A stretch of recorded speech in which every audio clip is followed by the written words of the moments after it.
Well, this evening, what do I have for you? I've been thinking, are there some similarities between our today's social media and back in the day when we used to keep diaries? You know, back in the day, you actually keep diaries and you write your personal stuff in there, write your daily journals in there, and you keep it to yourself, like you hold it dear to your heart, that if anybody reads it, you get angry. You don't want people to know your personal stuff and things that happen to you. You want to keep it to yourself and go back to it yourself. And people carry their diaries here, they lock it, and it was the kind of thing you actually kept to yourself. But these days, I think the tables have turned and people are writing all their most intimate stuff on social media. And the twist is that when people don't read it, they get angry. Like, you write something on social media and nobody reads it, nobody likes it, and you're like, I've written it and nobody is talking about it. How weird can we be these days? Well, I think technology has changed our lives, and some of us, I don't think we can match up to some of these things that are happening. How do I even go and have a wonderful encounter with someone and come and put it on social media? I have a letter here from one of you, and it is on the Ask Nii Kpakpo segment. And this letter says, "Hello, Nii Kpakpo. I'm a confused man right now. My wife says she doesn't love me anymore. We have been married for 3 years, and we have 2 lovely children who are the joy of our lives. But after swallowing her disrespect and abusive behavior for all the years we've been together, long before we even got married, today she's telling me she does not love me anymore. I have shown this woman so much love over the years. Even when she was turning my marriage proposal down for several years, I still remained there and kept loving her. After all this, now she says she doesn't love me anymore. Who does she love? What does she want me to do? Who will love me now at my age?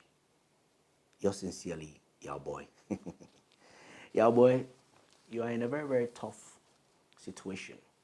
But I can tell you that you saw the dark clouds and you did not heed to it. If she was turning down your marriage proposals for so long, why did you keep proposing?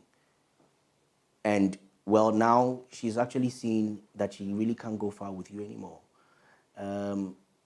My piece of advice is, pick up your pieces and move on, because life has got so much to give you. She doesn't love you anymore, and there's nothing you can do that will make her love you. You proposed marriage, she's shown you disrespect and all that, and you still kept on? Guys, please, when somebody doesn't want you, do not push the person. When somebody doesn't want you, another person may want you. I believe that there's somebody for everyone. So, yeah, boy, look, what I would say is do not lament over it too much. It's painful, yes, you will lament over it for a little bit. But pick up your pieces and move on. And next time, when you propose to somebody and the person says no, no is the answer. Well, welcome back. This is Nii Kpakpo Unplugged. And I have in the house Tony Prince Tometi, arguably the best art director and props manager in Ghana. He recently launched his business, The Prop Haven, which is the only prop house in Ghana. He's the first and only prop house in Ghana. We've never had that before. So, Tony, welcome to Unplugged. Thank you. It's been long coming, right? I we know. spoke about this for I know. forever, and Yeah. well, our relationship goes way back. Our friendship goes way back. It started with work, and we've known each other. We've worked on several projects, very interesting ones, of course. All the pressure jobs. All the pressure jobs, yes. Yeah. But well, that's not what we're going to talk about here. We're going to talk about you and Prop Haven. Right. What is Prop Haven all about? So Prop Haven is actually it's a subsidiary of the mother company Art Direction House, which and deals in set design for films and television productions. Okay. But then Prop Haven specializes in housing, stocking scenic props. Okay. I.e., tables, chairs, lamps, anything that decorator, set dresser would need to dress a set for a scene, okay, or for a location. Yeah, just be able to make up what the scene or the story is about. Yeah. So props are the things and the items which actually add some color to the set, And you also build sets, right? Yes. Okay. Yes. So what's the difference between props and set? So the set will be the physical structure. Okay. The set is the space in which the action is taking place. Right. Now, the props dress the set, and then the props define or let you know where exactly the setting is. Okay. So we are in this space right now, but if we probably take all these things away and we put up an office desk and an office cabinet and everything like that, then this will probably now look like an office setting. Yeah, right. So now props is actually a short form. I mean, the name is actually properties. Okay. So it's the properties in which you put in a set. Okay, so properties. Yes. So props. Okay, wow. So it's just called props. That's some insight there. Yes. Okay. So the actual name is properties. Right. So when you build a set, which becomes a physical structure, which has been designed and everything else, then now you use as props to dress the set. So how did Prop House or Prop Haven begin? Well, I know it's a long story. it's a long story. I mean, and it goes way back. Yes. Yes. But tell us about it. Prop Haven, it's a 12-year dream.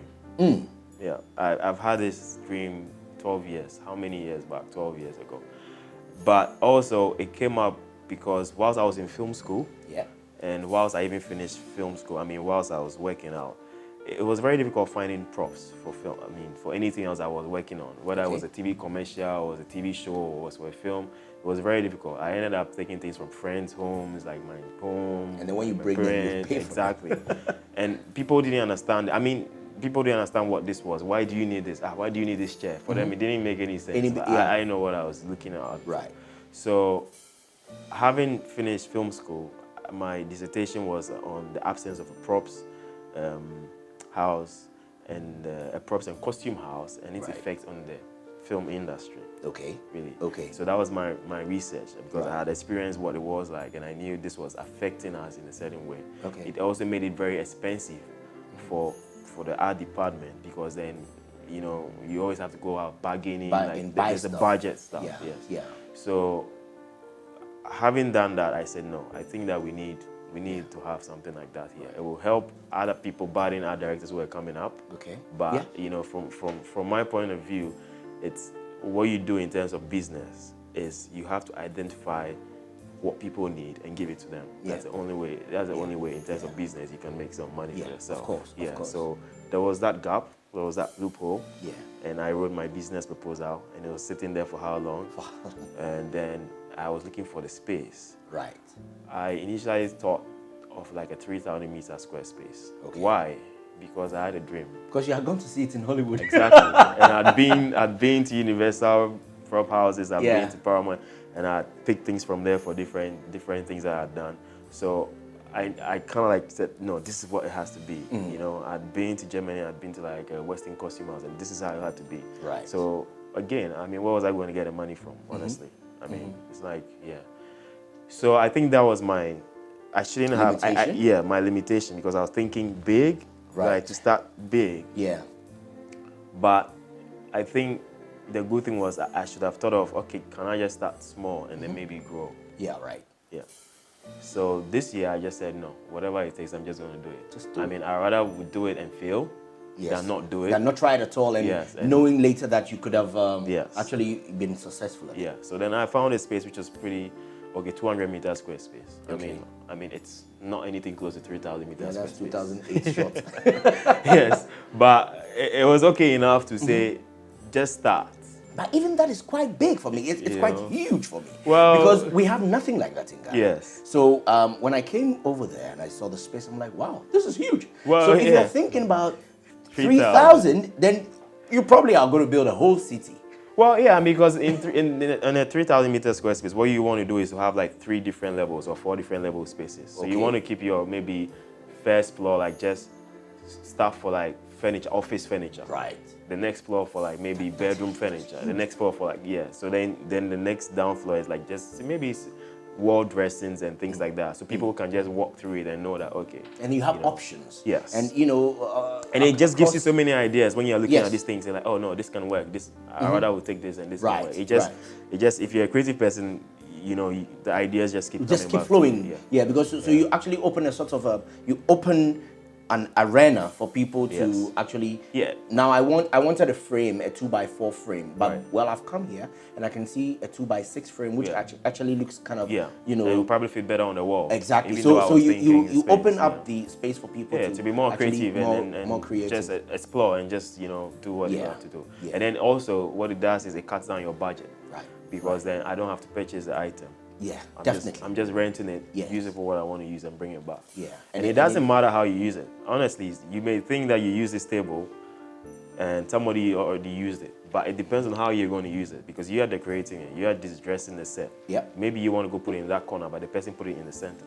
Yeah. It will look totally different. A table is a table. A table is a table. It will look different. I mean, you can put magazines on this, but in the corner maybe there's a flower vase on it, and it just looks something else. So all art directors out there, all props managers out there, all you have to do is walk into Prop Haven and just ask for whichever prop you want. And you know, back in the day, we used to laugh about this. Even if you want an old truck, just come. You know, because when we spoke about, you know, when after you've been to the Universal Studio, you were you were so surprised at what you saw. Yeah. Old trucks, old army tanks, and all that. And it's amazing. But kudos to you. You've done really well with Prop Haven. But then, you know, I want us to delve a little bit, just a little bit, into what some of the challenges you had, apart from the space and the money and all that, some of the challenges you had bringing Prop Haven like into fruition. Because I remember 10 years ago, you spoke to me about this. You actually said you wished there were a prop house that you could have gone to get these things, because it's like really depressing and frustrating.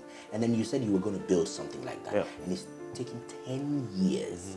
You said 12 years because you had the idea before. 10 years. What were some of the challenges you faced bringing this up here? Because there are a lot of people out there who are trying to do some business and trying to put things together. They face a little bit of challenge and they give up. Right, yeah, and I get it. I mean, the challenges were, first of all, we already talked about the space. That was one. Secondly, sometimes people don't even understand what you're talking to people about. What do you want to do? And nobody understands what you must be crazy. Yeah, what is this thing? Yeah. Like, how viable is this? Like, I mean, because nobody talks about something like that. Why are you the only one talking about that? Have you tried it? Is it tested? Have you seen anybody do it before? Does it work? Like, does it work? I mean, the fact that it works in Hollywood or it works in South Africa, doesn't mean it's going to work here. Like, things like that. And so if you're not careful to listen to those things, then you're like, maybe let me just do something else. It's not possible. It's not probably not going to work. And then also when you think about that, then you start thinking, okay, where am I going to get the things from? Where am I going to source the items from?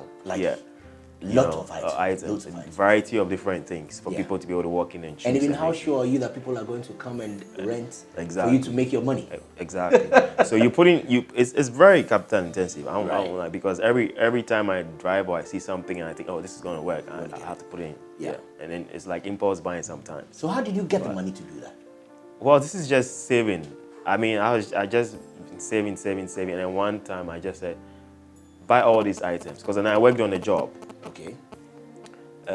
With the BBC, and then after, I mean, my salary was paid. I said to them, okay, I want to acquire as much as whatever, because then some other people wanted things personally, but I said no, I want these things to start a business. Okay. And then they priced it out for me, and so virtually I just put my salary back into it. I just gave it, and then I picked what I could pick at the time. Okay. And then so now I had those items, but obviously those items were just, some items. A handful. I just needed to add on to what I had, and having worked on things, I could pick out things that I thought people would need. So now I had to make my own list and say, okay, now we have this, but we don't have this. We don't have this. We don't have this. Just cross them out, and then now I started buying those things myself. Like those were, I had to go into town and buy them. Like I have hospital beds at Prop Haven. I had to buy them myself. Right. A hospital screen. I had to buy it myself. There's a drum fan. Like different things that I look at in the industry. I'm like, okay, this will unique. Go. And this, people don't find this easily. There are things that people don't find easily. In fact, those are the things you probably want to be putting in the prop house, because then people will always want to use those things. It cuts across everywhere, from music video guys to TV commercials to event stylists who just want to do like a photo ops background and they want to set it up in a certain way. Okay. anybody at all needs props for event decorators and everything. Everybody needs props. So that's how much I believed that it will work, because it's not something just for even film alone, film and television. Okay. You have all these other, media outlets who decorate, who need these items to dress their sets or dress their scenes. Right. So then those were the initial challenges. But once I put everything into it that I had, I said it has to work. And I just told myself it has to work. Congratulations, man, because I think this opens a new chapter in your business, and it actually opens a new chapter in the film industry. Yeah. And you do some advertisements as well. You help. We've worked on a lot of projects. Yeah. So it opens a new chapter, because all prop directors have to do is just walk to your outfit and get and find what they're looking what they for. want. Yeah. Right. Sometimes you may even have something in your script. Yeah. Everything. But you probably get to the prop heavy and like, oh wait, this Can will we work change better. it? Yes. Yeah. So it's just what it does. Even though we have a website, everything is on it.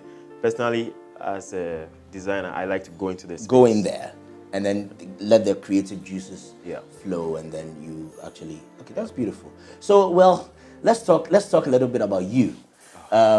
He's actually known as Ghana's Will Smith lookalike, and if you go on his social media pages, you see some of the pictures there showing his six-pack. So let me ask you, who is the Jada Pinkett in your life?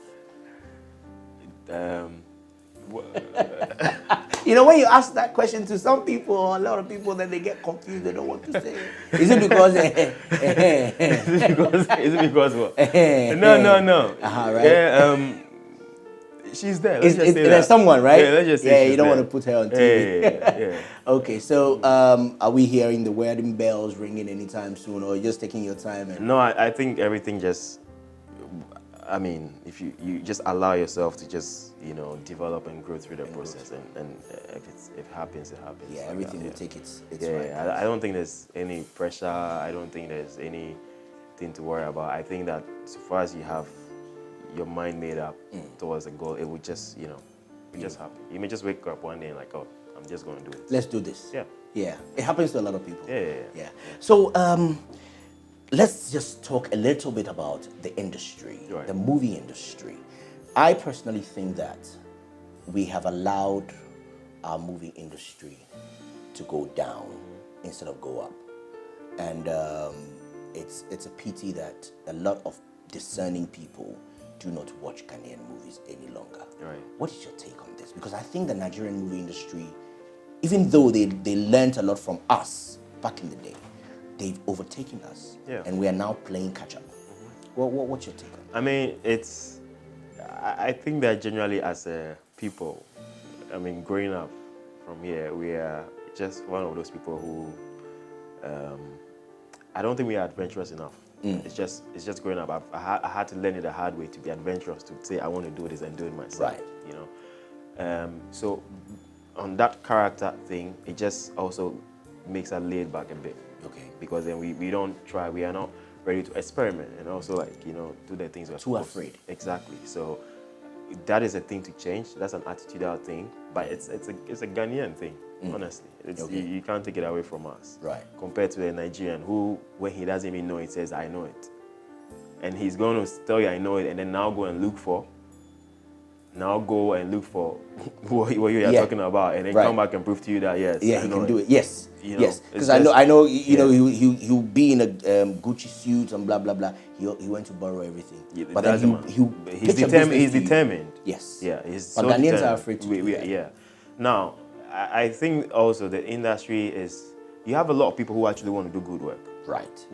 There's so many people who want to do good work. They want to, but then the structures are not there. Okay. Yes. The structures have not been there for a long time. So it actually puts you in a certain limiting position. Yes. So you don't even aspire to do. And because the structures are not there, people also are not able to determine their growth.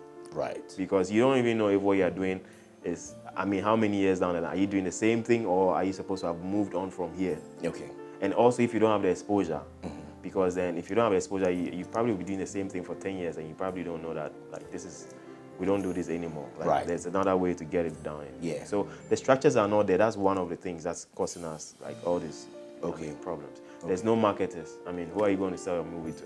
Right. Who is willing to buy the thing when you make it. After Why are you going to sell it? Where? There's no place. So Yeah. I make the thing, and then I'm like now going to look for people, Yeah, and then yeah. I put my Whereas money into it. on other markets, Yes. you do it and other people pick it up and Ready. distribute it and they They are market ready it. to even take it Yeah. on to film festivals for you, show it all around the world for you and things like that. And sometimes when your film goes in a film festival, you get some little money back. Yeah. So even if it's not a big chunk you spend, you still get something. But So then what it does is it's advertising you. People are seeing your work. Yeah. So know? do you think it's an institutional thing where the government has to put certain things in place, or is it just the people?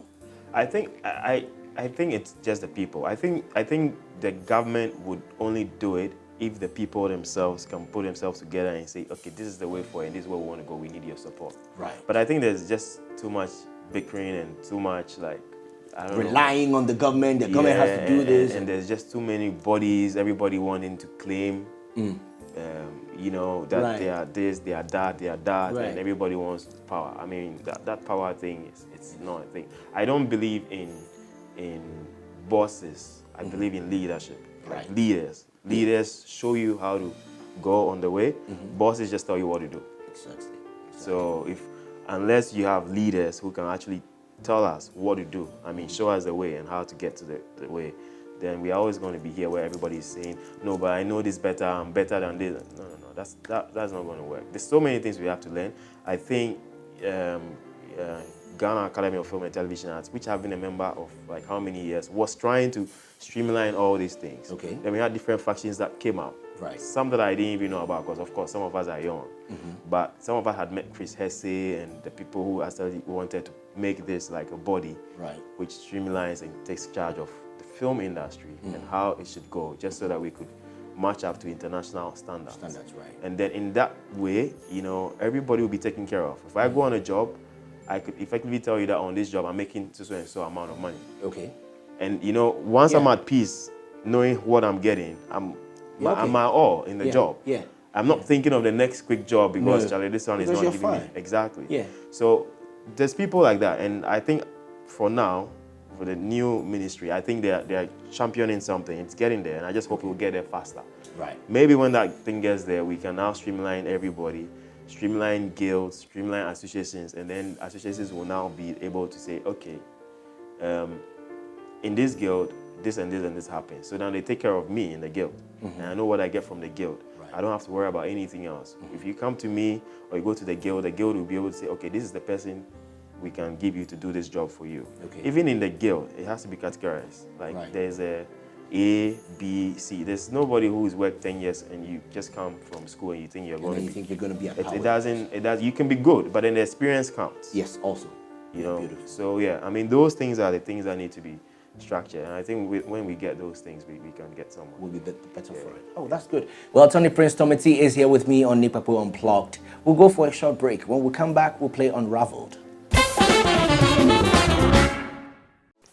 Welcome back. It's Nii Kpakpo Unplugged, and Tony Tometi is still here with me. As I said, we're going to play Unraveled. It's a game where I ask him several questions, and he gives me the best answer as he can. So, Tony, are you ready for Unraveled? I'm going to try. I mean, we already unplugged, so let's see. Yeah, let's see how it goes. Okay, so, Tony, I'm going to ask you some few questions and see how best you can answer them for me. What's which local football team do you support? Kotoko. Kotoko. Asante Kotoko. All right. And what's the name of the first girl you ever kissed? Wait.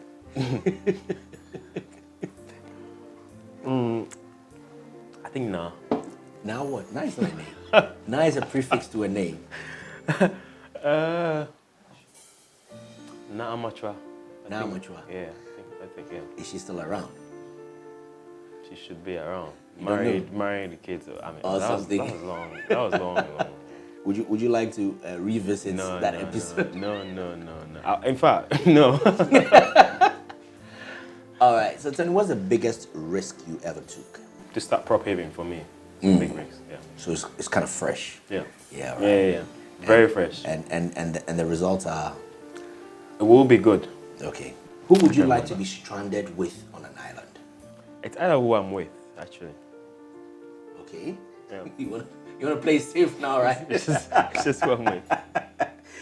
So which superpower would you like to have? Hey. If you could?